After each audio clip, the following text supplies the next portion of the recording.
সম্প্রতি লন্ডন থেকে ঘুরে গিয়েছেন এবং লন্ডনে একটি সাক্ষাৎকারে উনি বলেছেন যে আওয়ামী লীগের কর্মকাণ্ড নিষিদ্ধ করা হয়েছে, আওয়ামী লীগকে ব্যান করা হয়নি। তো এই বিষয়ে আপনার কাছে শুনতে চাই যে আওয়ামী লীগের এত নেতাকর্মী, লক্ষ লক্ষ নেতাকর্মী এবং সমর্থক আছে কোটি কোটি, কিন্তু সেখানে আওয়ামী লীগের কর্মকাণ্ড নিষিদ্ধর বিষয়টিকে আপনি কিভাবে দেখছেন? প্রথমত আওয়ামী লীগকে নিষিদ্ধ করলে কি আওয়ামী লীগ নিষিদ্ধ হয়ে যায়? আওয়ামী লীগ একটা গণমানুষের দল, এটি কোনো ভুইফুর সংগঠন নয়। গণমানুষ থেকে উঠে এসছে, গড়ে উঠেছে আওয়ামী লীগ। আমাদের দেশের, আমাদের জাতির সমস্ত আন্দোলন সংগ্রাম, স্বাধিকার আদায়ের আন্দোলন থেকে শুরু করে স্বাধীনতা সংগ্রাম, স্বাধীনতা যুদ্ধে আওয়ামী লীগ নেতৃত্ব দিয়েছে জাতির পিতা বঙ্গবন্ধু শেখ মুজিবুর রহমানের নেতৃত্বে। এবং আওয়ামী লীগ তো স্বাধীনতার পরে যতগুলো নির্বাচন হয়েছে যদি বিশ্লেষণ করেন, সংসদ নির্বাচন এবং সবগুলো যদি গড় করেন, তাহলে আপনি দেখতে পাবেন আওয়ামী লীগের সমর্থক সংখ্যা হচ্ছে পার্সেন্টেজ ওয়াইজ, আওয়ামী লীগের সমর্থক দেশের 40 থেকে 50% মানুষ। 2008 আমরা 50%-এরও বেশি, প্রায় 60%-এর কাছাকাছি ভোট পেয়েছিলাম। বাংলাদেশে আজকে যদি মানুষকে জিজ্ঞেস করেন, অনলাইনে নানা জরিপ দেখেন, আমি অনলাইনে জরিপের উপর ভিত্তি করে বলছি না, আজকে যদি জিজ্ঞেস করেন একেবারে সাধারণ মানুষ থেকে শুরু করে গৃহিণী থেকে শুরু করে ছাত্র, সবাই বলবে যে আগেই ভালো ছিল, শেখ হাসিনাই ভালো ছিল, এই কথা সবাই বলবে। কিন্তু আপনি 2008-এর কথা বলছেন, কিন্তু 2014, 18, 24-এর নির্বাচনের কথা বলছেন না কিন্তু। সেখানে তো আরো বেশি পার্সেন্টেজ হয়েছে। তো আমি সেখানে তো পার্সেন্টেজ আরো বেশি, সেই জন্য 2008-এ যেহেতু সব রাজনৈতিক দল অংশগ্রহণ করেছে, 2018-তেও সব রাজনৈতিক দল অংশগ্রহণ করেছে। কিন্তু সেই নির্বাচন নিয়ে যেহেতু অনেক প্রশ্ন আছে, 2008-এর নির্বাচন নিয়ে তো প্রশ্ন নাই, সেই জন্যই আমি 2008-এর নির্বাচনের রেফারেন্স দিচ্ছি। তো এরকম একটা দল, যেই দল দেশের প্রায় 50% মানুষের সমর্থন এনজয় করে এই দলের প্রতি, এমনকি এখন আওয়ামী লীগের অ্যাপ্রুভাল রেট বা শেখ হাসিনার অ্যাপ্রুভাল রেট অনেক হাই, সেটি 70-80%। সেই দলকে, সেই দলের কর্মকাণ্ড নিষিদ্ধ করা আর দল তো কর্মকাণ্ডের মাধ্যমে বাঁচে, তো এটির মধ্যে খুব একটা পার্থক্য নেই। এটি আসলে মানুষের কণ্ঠরোধ করে রাখা ছাড়া অন্য কোনো কিছু নয়। এবং এটি মানুষের গণতান্ত্রিক অধিকার হরণ, মানুষের কণ্ঠরোধ, ফ্রিডম অফ স্পিচের উপর আঘাত এবং গণতান্ত্রিক ব্যবস্থার উপর আঘাত, সবকিছুর উপর আঘাত এবং মানবাধিকারের উপর আঘাত। তো এটি আসলে, বাট আওয়ামী লীগকে কর্মকাণ্ড নিষিদ্ধ করে আওয়ামী লীগের কর্মকাণ্ড কখনো দমিয়ে রাখা যাবে না। আওয়ামী লীগের কি কর্মকাণ্ড বাংলাদেশে বন্ধ আছে নাকি অন্য কোথাও বন্ধ আছে? আওয়ামী লীগের কর্মকাণ্ড চলছে। বাংলাদেশে তো আমরা দেখতে পাচ্ছি না, আমরা শুধু লন্ডনে দেখলাম যে ডেমনস্ট্রেশন করতে। বাংলাদেশে ডেমনস্ট্রেশন হয়, সেগুলো পত্রিকায় লিখতে দেওয়া হয় না, সেগুলো টেলিভিশনে প্রচার করতে দেওয়া হয় না। এবং আজকে গণমাধ্যমের স্বাধীনতা, আপনি যদি, আমি তো গণমাধ্যম বিষয়ক মন্ত্রী ছিলাম 5 বছর, দলের প্রচার সম্পাদক ছিলাম 7 বছর, এবং আজকে গণমাধ্যমের স্বাধীনতার দিকে একটু তাকান, আপনি তাকিয়ে দেখেন কয়শো সাংবাদিক আজকে গ্রেপ্তার, কত শত সাংবাদিকের বিরুদ্ধে হত্যা মামলা বা হত্যা চেষ্টা মামলা, এবং বিদেশে ছিল তার বিরুদ্ধে হত্যা মামলা, হত্যা চেষ্টা মামলা। এবং আজকে সাংবাদিকদের যে সমস্ত সংগঠন, আন্তর্জাতিক সংগঠন, সিপিজে থেকে শুরু করে নানা সংগঠনগুলো বলছে পৃথিবীর সবচাইতে যে 10টি দেশ সাংবাদিকদের জন্য ঝুঁকিপূর্ণ বা সাংবাদিকতা যেখানে ঝুঁকিপূর্ণ, সেখানে বাংলাদেশ একটি। সেখানে তো কোনো কিছু প্রচার করতে দেওয়া হয় না। আমাদের চরিত্র হনন করার জন্য নানা ধরনের সংবাদ প্রচার করা হয়েছে, পুশ করে সংবাদ প্রচার করা হয়েছে। প্রথম চেষ্টা ছিল কয়েক মাস হচ্ছে আওয়ামী লীগের নেতাদের চরিত্র হনন, তাদেরকে দুর্নীতিবাজ বাড়ানো, চরিত্র হনন। আমরা প্রতিবাদ দিয়েছি, সেই প্রতিবাদ ছাড়বে না।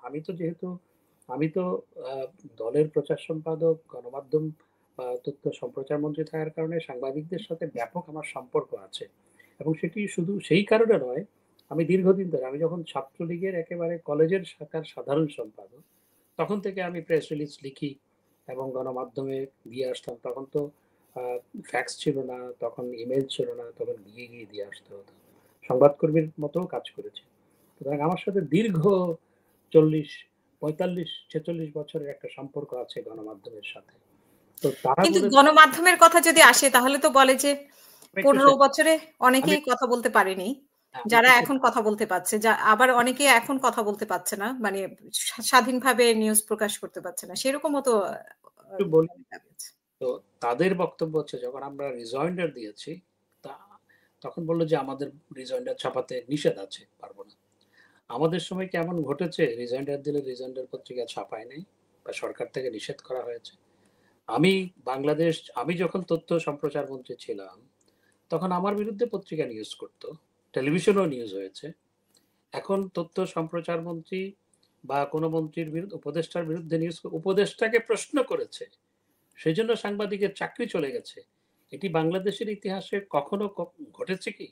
এমনকি পাকিস্তান আমলে, আইয়ুব খানের আমলেও কি ঘটেছে যে ক্ষমতাসীন কাউকে প্রশ্ন করার কারণে তার চাকরি চলে গেছে? এবং এইভাবে সাংবাদিকদেরকে গণহারে হত্যা মামলা দেওয়া, গ্রেপ্তার করা, এটি কি আমাদের দেশে কখনো ঘটেছে? কখনো ঘটেনি। কিন্তু আপনি তথ্য মন্ত্রণালয়ে ছিলেন বা আপনি অনেক মানে পরে পররাষ্ট্র মন্ত্রণালয়ে ছিলেন। কিন্তু বলা হয় যে টক শোতে যারা যেত, টক শোর বক্তারা তাদেরকে টেলিভিশনের পক্ষ থেকে নির্দিষ্ট একটা টাইম বলে দেওয়া হতো যারা বিপক্ষে বলতো। মানে আওয়ামী লীগ সরকারের বিপক্ষে যখন কথা বলতো। আওয়ামী লীগ এবং সরকার তাদের লিমিটেশন থাকতো। তো সেই জায়গাটা থেকে অনেকে মুক্তি পেয়েছে। টক শোতে এখন সেই পজিশনে পড়তে হয় না। এমনটা অনেকে বলছেন। সেই বিষয়ে আপনি কি বলবেন? প্রথমত টক শোতে যেভাবে আওয়ামী লীগের বিরুদ্ধে, টক শো তো বলাই হতো শুধু আওয়ামী লীগের বিরুদ্ধে, আওয়ামী লীগের পক্ষে তো খুবই কম। আওয়ামী লীগের পক্ষে হয়তো 20%, যখন আওয়ামী লীগ ক্ষমতায় ছিল তখনকার কথা বলছি। আর 80% হচ্ছে সরকারের বিরুদ্ধে বা এস্টাবলিশমেন্টের বিরুদ্ধে বলা হতো। আর এখন যারা এই গল্পগুলো বলছে তারা বর্তমান সরকারের আনুকূল্য পাওয়ার জন্য বা তাদের সাথে সম্পর্ক আপনার ঠিক রাখার জন্য, অথবা তাদের উপর যাতে খড়গ নেমে না আসে সেই জন্য এই সমস্ত কথাগুলো বলছে বেশিরভাগ ক্ষেত্রে। যে আপনি নির্বাচনের প্রসঙ্গে একটি কথা বলেছিলেন যে পার্সেন্টেজ অনেক হাই ছিল ২০২৪, ১৮ বা ১৪ তো আপনারা মানে এক ধরনের নিজেরাই নির্বাচনের মতো অবস্থা। তো সেইখানে পার্সেন্টেজ হাই বলছেন কিন্তু আবার বলছেন যে নির্বাচনটা ঠিকমতো মানে সব দলের অংশগ্রহণে হয়নি। আমি তো আপনাকে শুধু একটা উদাহরণ দিই। আপনি 79 এর ইলেকশন সম্পর্কে হয়তো আপনার ধারণা নাই। 79 এ হয়তো আপনার জন্ম হয়েছে কিনা আমি জানি না। তখন আমি কলেজ ছাত্রলীগের সাধারণ সম্পাদক এবং তখন আমি প্রথম ভোটার হই। তার আগে ভোটার হয়েছি। তো এখন 79 এর ইলেকশনে যখন আওয়ামী লীগের সবচেয়ে, বঙ্গবন্ধুর হত্যাকাণ্ডের পর আওয়ামী লীগের কর্মকাণ্ড 77 সালে শুরু হয়, এরপরে 76 সালে শুরু হয় সীমিত আকারে, তারপর 77 সালে।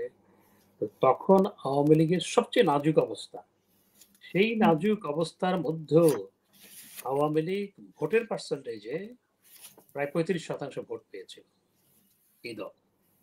আপনি হুম, ইতিহাস যদি দেখেন, সেটি হচ্ছে আওয়ামী লীগের ভোট প্রাপ্তির সর্বনিম্ন হার। সেই দলকে আপনি কর্মকাণ্ড নিষিদ্ধ করবেন, যেই দলের নেতৃত্বে দেশটাই স্বাধীন হয়েছে। আজকে আজকে যে আমরা বাংলাদেশ পরিচয় দিচ্ছি, এই দেশটাই কিন্তু স্বাধীনতা সংগ্রামে নেতৃত্ব দিয়েছে বাংলাদেশ আওয়ামী লীগ। এটা আমি একটু বিশ্লেষণ করে বলি। যখন ৭১ সালে কিন্তু একটি সরকার ছিল, যেটিকে মুজিবনগর সরকার বলা হয়, যেটি বাংলাদেশের প্রথম সরকার। হুম, সেই সরকারের রাষ্ট্রপতি ছিলেন জাতির পিতা বঙ্গবন্ধু শেখ মুজিবুর রহমান, উপরাষ্ট্রপতি ছিলেন সৈয়দ নজরুল ইসলাম, প্রধানমন্ত্রী ছিলেন তাজউদ্দিন আহমেদ। তাদের নেতৃত্বে সরকার ছিল। সেই সরকারে, আমরা মুক্তিযুদ্ধের সেক্টর কমান্ডারের কথা বলি না, সেই সরকারেই কিন্তু মুক্তিযুদ্ধের সমস্ত সেক্টর কমান্ডারদের নিয়োগ দিয়েছিল। প্রত্যেক সেক্টর কমান্ডার ৪০০ টাকা করে ভাতা পেত সেই সরকারের কাছ থেকে। এবং দেশ ১৬ই ডিসেম্বর স্বাধীনতা অর্জনের পর সেই সরকার যুদ্ধকালীন সময়ে কলকাতায় স্টেশন ছিল, সেই সরকারেই এসে কিন্তু দেশ পরিচালনা শুরু করেছিল। কারণ সেই সরকারই স্বাধীনতা যুদ্ধে নেতৃত্ব দিয়েছিল এবং আওয়ামী লীগেই ম্যান্ডেট পেয়েছিল দেশ পরিচালনার ৭০ নির্বাচনে। সুতরাং যেই দলের নেতৃত্বে দেশের স্বাধীনতা এসেছে, যেই দল এই দেশের স্বাধীনতা সংগ্রামে নেতৃত্ব দিয়েছে, আপনি সেই দলের কর্মকাণ্ড নিষিদ্ধ করে দিলেন। এর চেয়ে নিষেধের প্রসঙ্গ তো এর এসেছে চেয়ে জুলাই আন্দোলনের বিষয়টি নিয়ে। তো হ্যাঁ, সেখানে আপনাদের কি কোন ভুল ছিল না? আপনি কি সেটা দাবি করবেন? আমি আমি প্রত্যেক সরকারেরই ভুল থাকে। কোন সরকার পৃথিবীতে আজ থেকে ৫০০ বছর আগ পর্যন্ত কিংবা আজ থেকে ৫০০ বছর পর পর্যন্ত একেবারে শতভাগ নির্ভুল কাজ করতে পারে না বা পারেনি। কারণ প্রত্যেক সরকারেরই ভুল থাকে। আমাদেরও নানা ভুল ছিল সরকার পরিচালনা করার ক্ষেত্রে। কিন্তু এই ভুল ভ্রান্তির মধ্য দিয়েও যেটি সত্য, সেটি হচ্ছে বাংলাদেশ স্বল্পোন্নত দেশ থেকে মধ্যম আয়ের দেশে উন্নীত হয়েছে। বাংলাদেশ $80 বিলিয়ন অর্থনীতি থেকে সেটি প্রায় $500 বিলিয়ন অর্থনীতিতে উপনীত হয়েছে। বাংলাদেশের মানুষের পার ক্যাপিটা ইনকাম $500 থেকে সেটি প্রায় $3000 উন্নীত হয়েছে। দারিদ্র 41% থেকে সেটি 18% নেমে এসছে। অতি দারিদ্র 22% থেকে 5% নেমে এসছে। এই ভুলভ্রান্তির তো মধ্যেই সেখানে আপনি দুর্নীতির বিষয়টা কি বলবেন? আসছি, একটি একটি বলি আমি। এবং এবং হ্যাঁ, সবসময়ই দুর্নীতি ছিল। আমাদের সরকারের সময়ে দুর্নীতি ছিল না তা নয়। মার্কিন যুক্তরাষ্ট্রেও দুর্নীতি আছে, যুক্তরাজ্যেও দুর্নীতি আছে, এবং হুম। প্রত্যেক দেশেই কম বেশি দুর্নীতি আছে। স্ক্যান্ডিনেভিয়ান কান্ট্রিগুলোতে একটু কম আছে, কিন্তু সব দেশেই কম বেশি দুর্নীতি আছে। আমাদের সময়ে যে দুর্নীতি ছিল না তা নয়, কিন্তু দুর্নীতির অপরাধে আমাদের এমপিরা জেলে গেছে আমরা সরকারে থাকাকালীন। আমাদের এমপিদের বিরুদ্ধে মামলা হয়েছে। হ্যাঁ, আমরা সরকারে থাকাকালীন দুর্নীতি দমন কমিশন স্বাধীনভাবে কাজ করত। সুতরাং আহ, দুর্নীতি ছিল। হ্যাঁ, সেটা হয়তো আমরা আরো বেশি একটু লাগাম টেনে ধরতে পারতাম। মাননীয় প্রধানমন্ত্রীর প্রচেষ্টা সবসময় ছিল, কিন্তু প্রধানমন্ত্রী একার পক্ষে সবকিছু করা সম্ভবপর না। সুতরাং ছিল। এবং আজকের কথা শুনুন, আজকে একজন এপিএস এর মাত্র 6 মাসে কি আমরা কাহিনী শুনছি, আরো অন্যান্য কাহিনীগুলো কি শুনছি। আমরা তো প্রায় 16 বছর ক্ষমতায় ছিলাম, 16.5 বছর, 16.5 বছরের একটু বেশি। মাত্র 6 মাসে যা ঘটেছে সেটির সাথে 16 বছর, 16.5 বছরের একটু তুলনা করুন। তো হুম। দুর্নীতি যে ছিল না তা নয়। তবে আমাদের যে জুলাই আগস্টের যে আন্দোলন, সেখানে আমাদের কি ভুল ছিল? অবশ্যই আমাদের ভুল ছিল। আমি মনে করি যে শুরুতেই যদি ছাত্রদের সাথে আমরা আলোচনা করে বিষয়টিকে পুরোপুরিভাবে আদালতের উপরে ছেড়ে না দিয়ে ছাত্রদের সাথে আলোচনা করে সমাধান হতো, তাহলে যারা কুচক্রী ছিল, যাদের রাজনৈতিক উদ্দেশ্য ছিল, যারা হুম। ছাত্রদেরকে রাজনৈতিক উদ্দেশ্যে ব্যবহার করেছে, তারা সেই সুযোগটি পেত না। এটি অবশ্যই আমাদের ভুল ছিল। তো সেখানে আপনি কি মনে করেন যে আপনাদের সেই কারণে ক্ষমা চাওয়া উচিত? মানে জুলাই আগস্টে যা ঘটেছে, এতজনের প্রাণ গেল, এখনো হসপিটালে পড়ে আছে। আ যাদের বাচ্চারা মারা গিয়েছে তারা এখনো কান্নাকাটি করে, আমাদের সাথে লাইভে আসে। তো আমি প্রচন্ড একটু কষ্টের আমি এই বিষয়। আমি এই ব্যাপারে একটু বিশ্লেষণ করি। এখন ছাত্রদের ঘরের মধ্যে আপনার সাইলেন্সার ফিট করা, ওই যে আপনার দূরবীন ফিট করা অস্ত্র পাওয়া যাচ্ছে, যে অস্ত্র জুলাই আগস্টে ব্যবহার ছাত্রদের বাড়িতে এই সরকারই উদ্ধার করছে, সেনাবাহিনী উদ্ধার করছে। এবং আজকে যে মৃত্যুর প্রথমে বলা হলো যে 200 জনের মতো মারা গেছে, তারপর বলে 400 জন, তারপর দেখলাম 800 জন, তারপর বলে 1400 জন, তারপর বলে 2000 জন, কোনো তালিকা নাই। এবং অনেক জুলাই আগস্টের শহীদ এখন আবার সশরীরে ফেরত এসছে, প্রায় শখানিক শখানিক যাদেরকে শহীদ বলা হয়েছিল প্রায়, তারা ফেরত এসছে।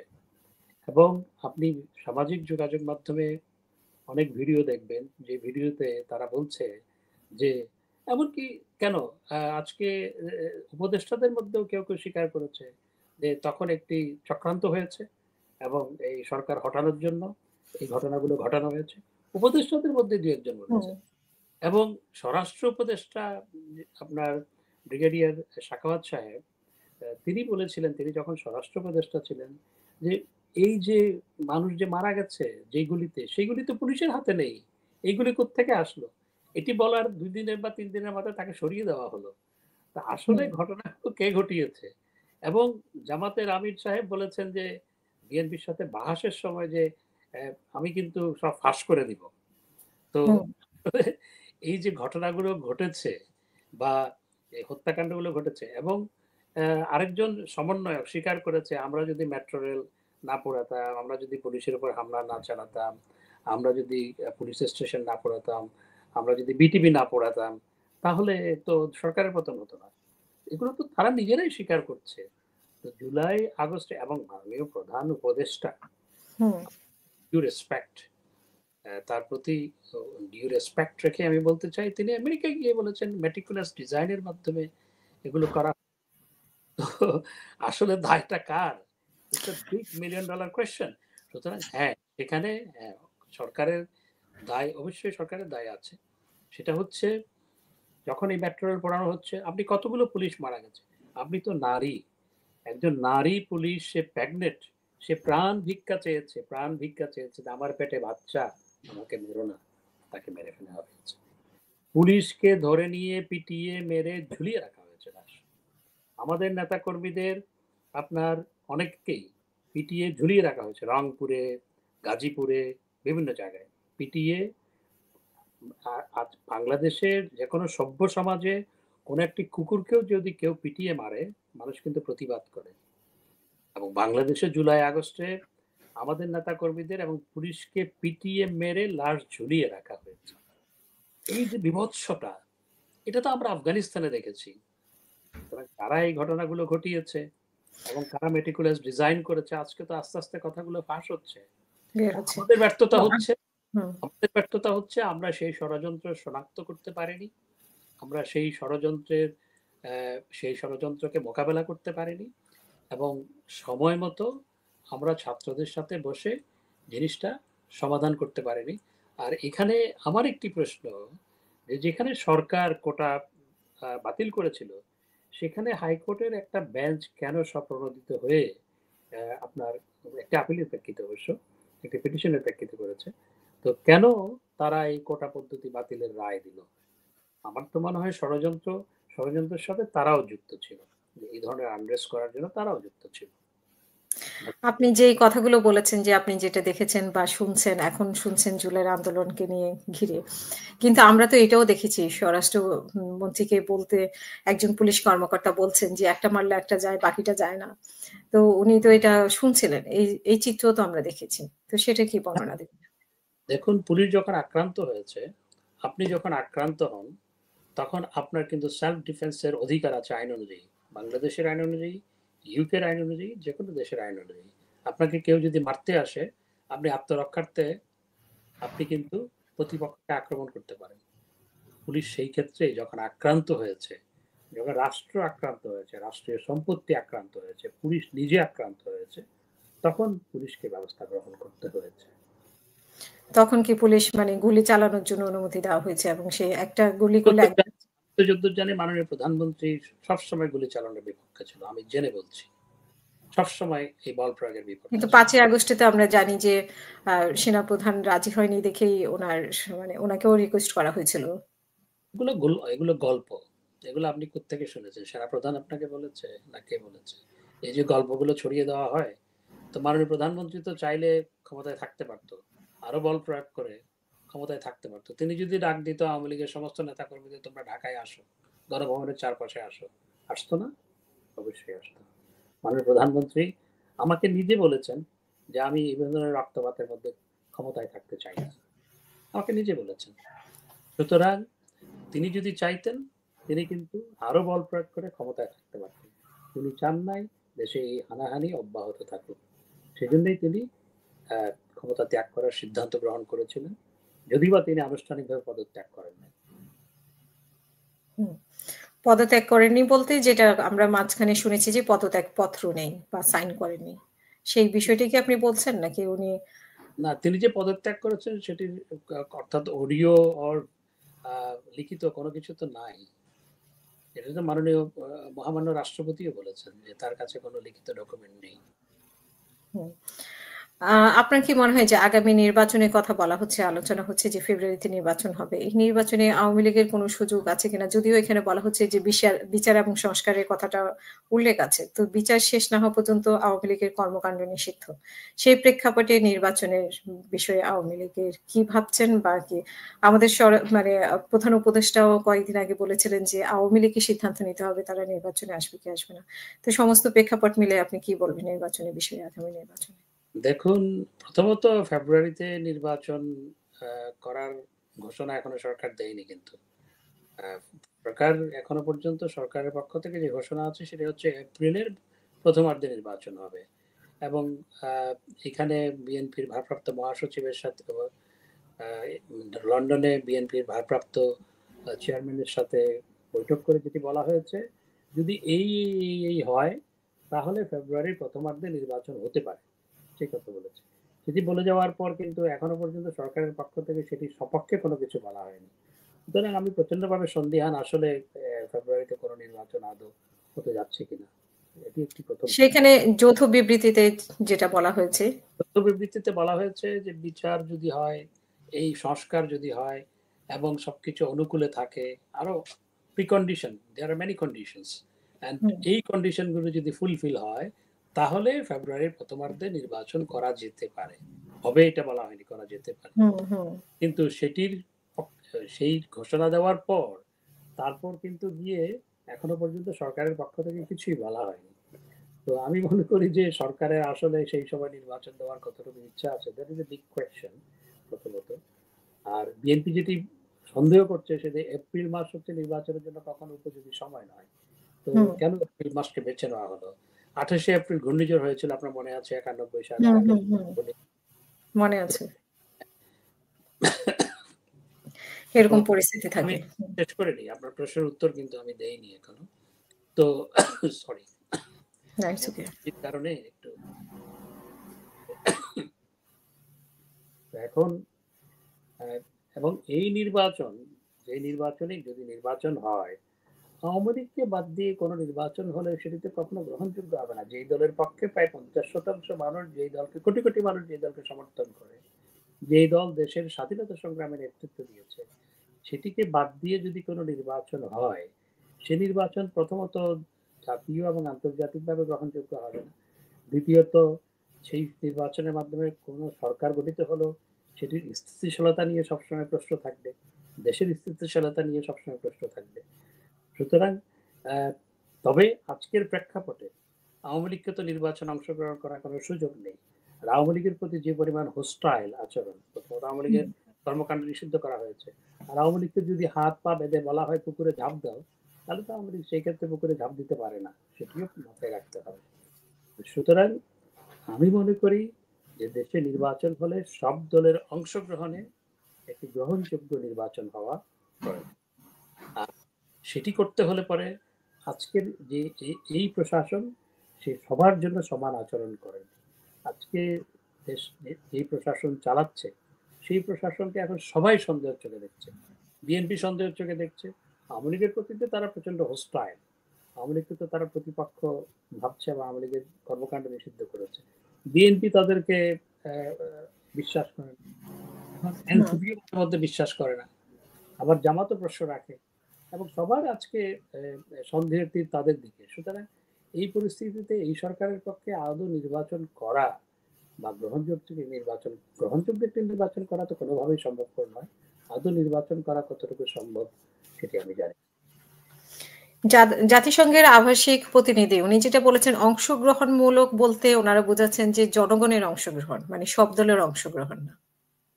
তিনি সেটি ঠিক সেভাবে বলেননি। এটি নিয়ে প্রচন্ড সমালোচনা হয়েছে, এবং উইদিন ইউএন অলসো তার এই বক্তব্যের জন্য, আমি যতদূর জানি, আমি যেহেতু হুম, দেশের হুম। পররাষ্ট্র ছিলাম, উইদিন ইউএন এই নিয়ে সমালোচনা হয়েছে। এরপরে তিনি চুপসে গেছেন। জি।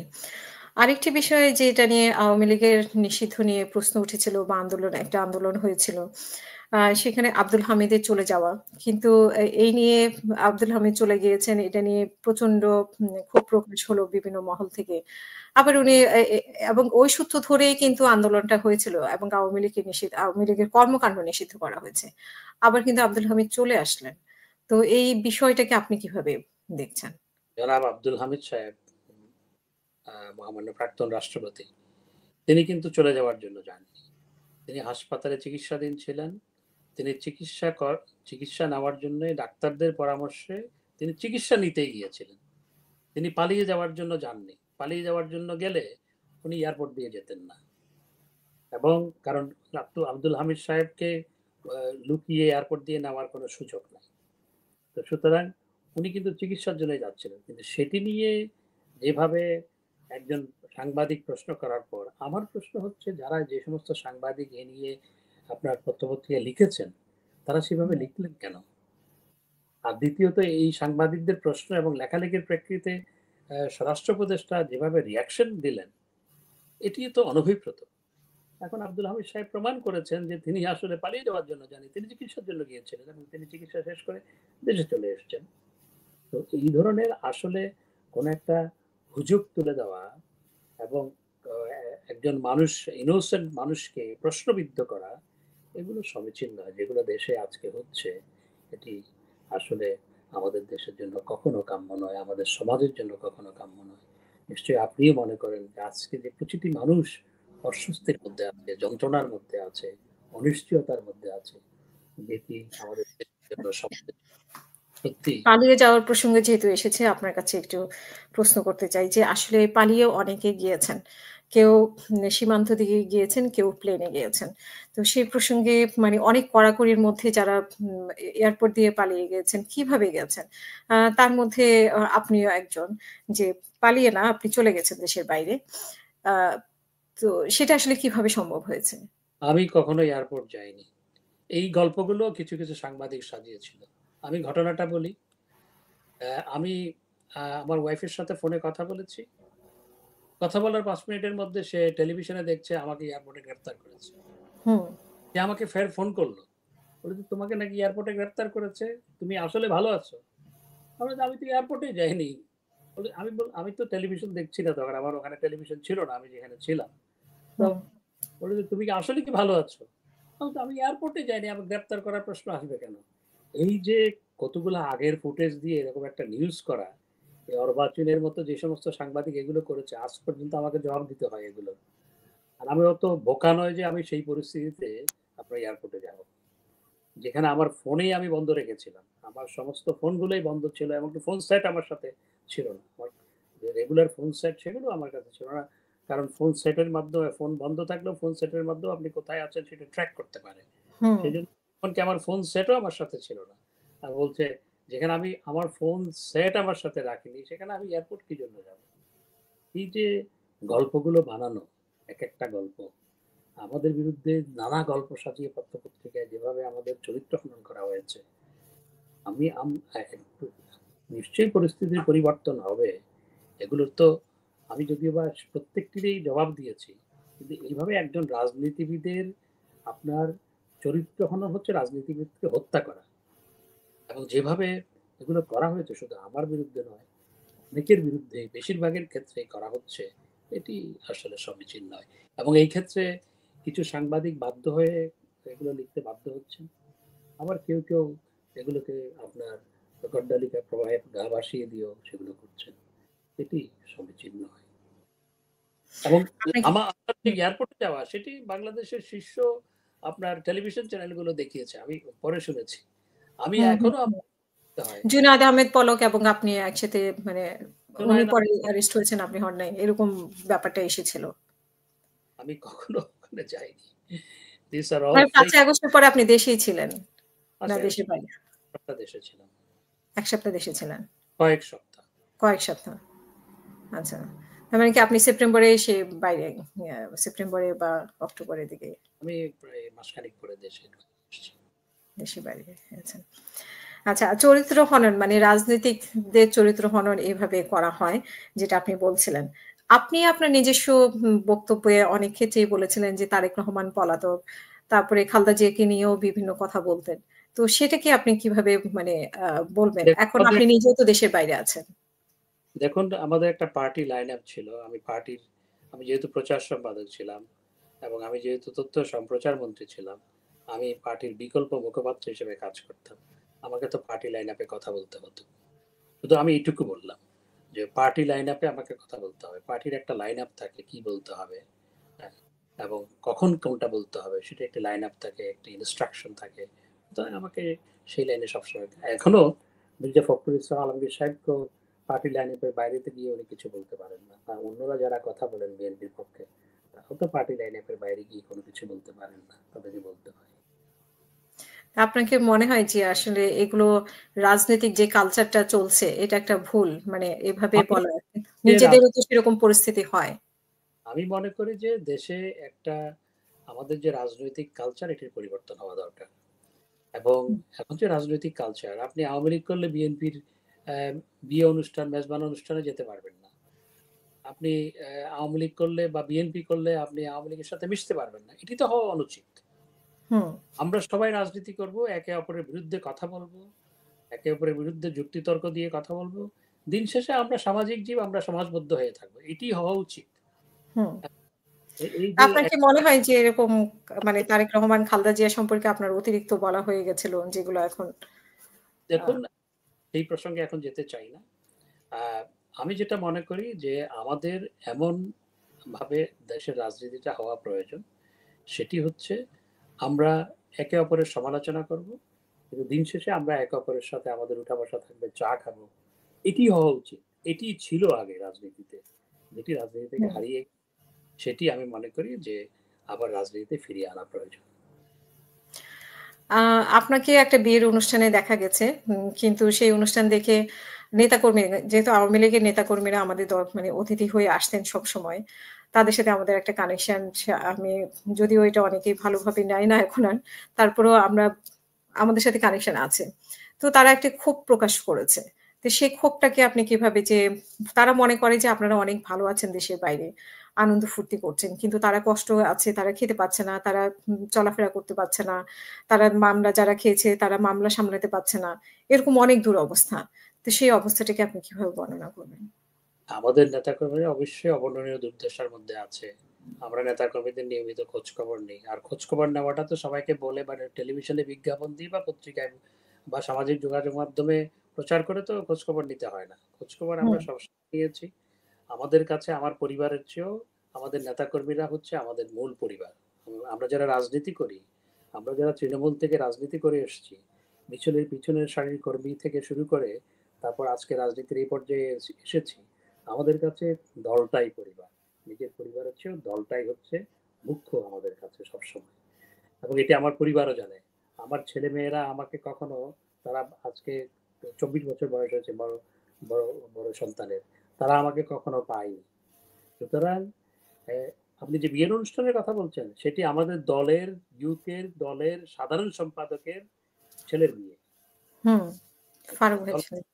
ছেলের বিয়ে। সেখানে প্রায় ১,০০০ দলের নেতাকর্মী গেছে।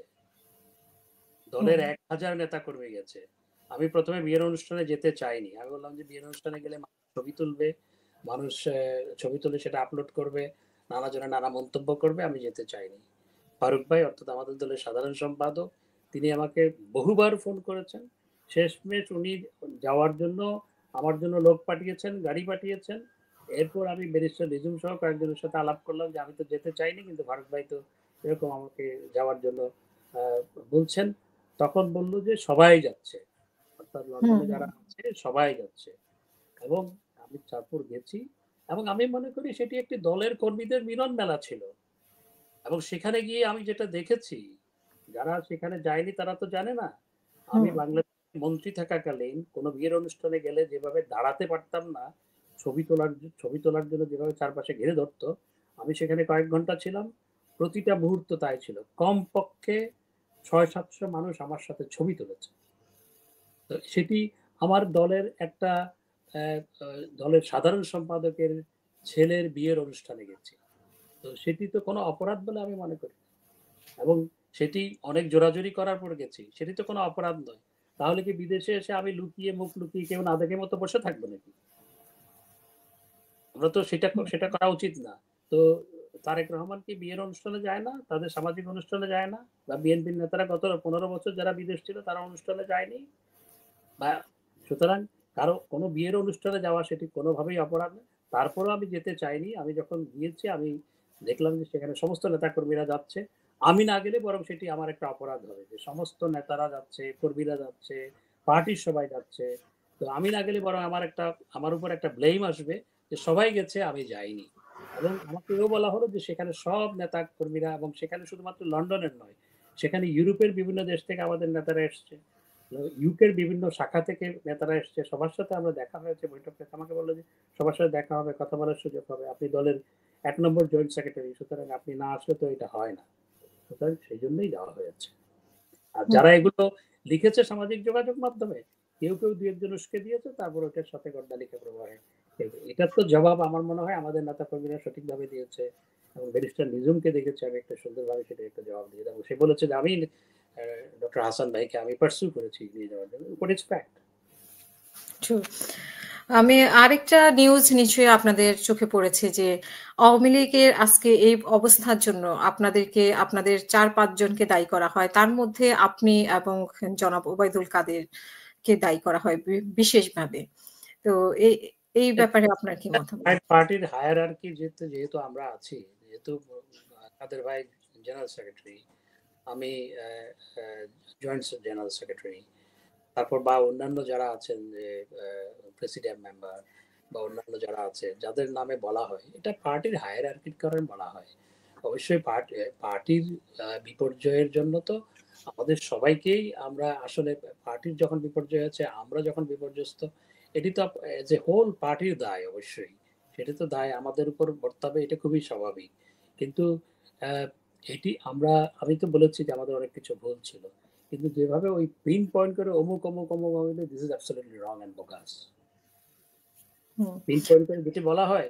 আর আমার কথা বলি, আমি তো পররাষ্ট্রমন্ত্রী ছিলাম। আমি পররাষ্ট্রমন্ত্রী হিসেবে জুলাই আগস্টের বেশিরভাগ সময় ছিলাম বিদেশে। আমি আবার বলছি, জুলাই আগস্টের বেশিরভাগ সময় আমি বিদেশে ছিলাম।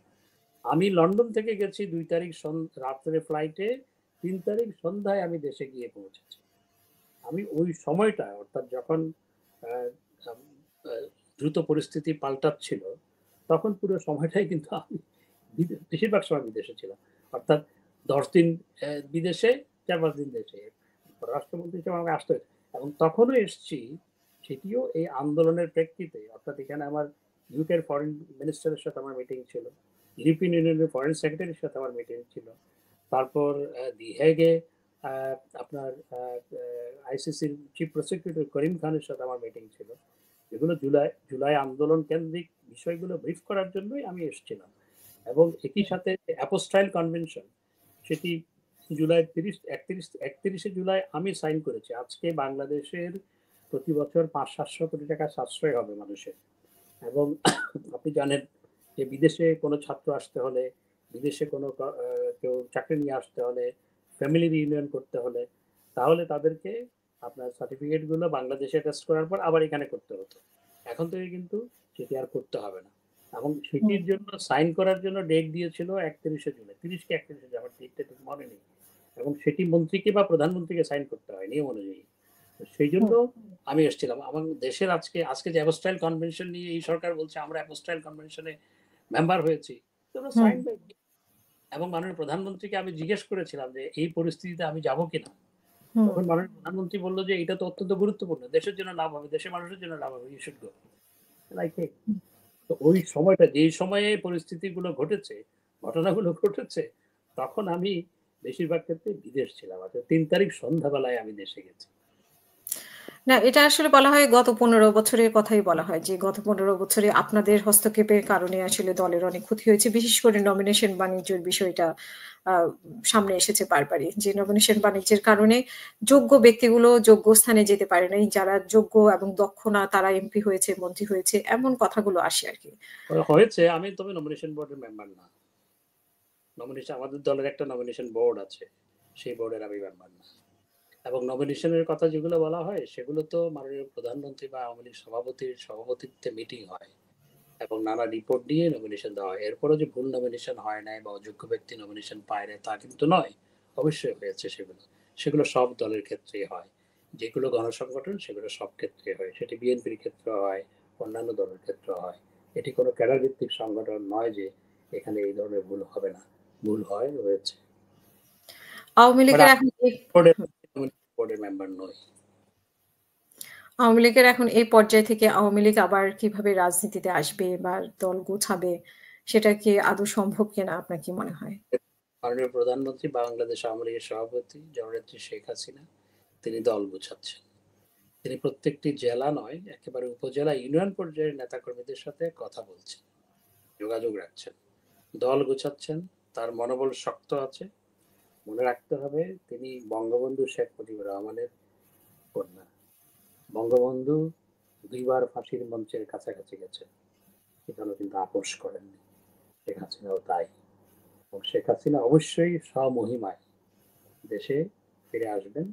এবং আওয়ামী লীগকে এভাবে দমিয়ে রাখা কখনো সম্ভবপর হবে না। হুম, লয়ারের মধ্যে কখন দেয় একটা মানুষ, উকিল নোটিশ দিয়ে কখন দেয়? যখন তার প্রতিবাদের মধ্যে সত্যতা থাকে, তার প্রতিবাদ করার সক্ষমতা থাকে। এমনকি দুর্নীতি দমন কমিশনের পক্ষ থেকেও যখন এই ধরনের নিউজ ছাপানো হয়েছে, আমি লয়ারের মাধ্যমে প্রতিবাদ দিয়েছি। সুতরাং এই ধরনের বোগাস সংবাদ পরিবেশন করে চরিত্র হনন করা, তো সেটিও আজকে মেটিকুলাস ডিজাইনের একটা অংশ। আজকে জয় আর পুতুলের বিরুদ্ধে বলা হচ্ছে, টিউলিপের বিরুদ্ধে বলা হচ্ছে। টিউলিপ বাংলাদেশে যায়নি। টিউলিপের আকাশের ঠিকানায় টিউলিপের নামে চিঠি পাঠানো হয়। এবং এই যে টিউলিপকে যেভাবে আপনার আ আম আ হেনস্থা করা হচ্ছে এবং হয়েছে, সেটির হুম, সেটির জবাব তো মাননীয় প্রধান উপদেষ্টা ইউকেতে এসে পেয়েছেন নিশ্চয়ই। হ্যাঁ? এবং এই যে এইভাবে অর্থাৎ পুতুল কখনো বাংলাদেশের এগুলোর সাথে কোনোভাবে নাই। জয় এবং পুতুল ২ জনেই। তাদের বিরুদ্ধে যেভাবে প্রপাগান্ডা করা হচ্ছে, তো আমরা তো কিছুই না। তো এই ধরনের প্রপাগান্ডা করে আসলে আওয়ামী লীগকে আপনার প্রশ্নবিদ্ধ করা, আওয়ামী লীগ নেতাদেরকে মানুষের কাছে হেয় করা, সেই পরিকল্পনারই একটি অংশ মাত্র এগুলো। সুতরাং এগুলো আমরা প্রতিবাদ জানিয়েছি এবং এই প্রতিবাদগুলো ছাপানো হয় না। পত্রিকায় ছাপাতে দেয় না। সাংবাদিকরা চাইলেও তাদেরকে ছাপাতে দেয় না। হুম। ডক্টর হাসান মাহমুদ অসংখ্য ধন্যবাদ আমাদের সাথে যুক্ত হওয়ার জন্য। আমরা শেষ করব। আপনার শেষ বক্তব্য প্লিজ। প্রথমত আমি আ মনে করি যে আজকে যেহেতু আপনি একজন সাংবাদিক, বাংলাদেশে আজকে সাংবাদিকতার গণমাধ্যম প্রচন্ড হুমকির মুখে। বাংলাদেশে আজকে মানবাধিকার বলতে কিছু নেই। কোনো কিছু অবশিষ্ট নেই। এবং আ আমি মনে করি আ বাংলাদেশকে এগিয়ে নিয়ে যেতে হলে politics of denial, politics of confrontation and politics of hatred এটি বন্ধ হওয়া দরকার। পলিটিক্স করলে একে অপরের প্রতি ঘৃণা। পলিটিক্স অফ ডিনায়াল, আমি যা বলবো সেটি অপরপক্ষ সবসময় সেটাকে ডিনাই করা, সেই সেই রাজনীতি অ্যান্ড পলিটিক্স অফ কনফ্রন্টেশন, একে অপরের সাথে কনফ্রন্ট করা, এই রাজনীতির অপসারণ হওয়া দরকার। পলিটিক্স অফ এনগেজমেন্ট এবং পলিটিক্স এবং পলিটিক্স অফ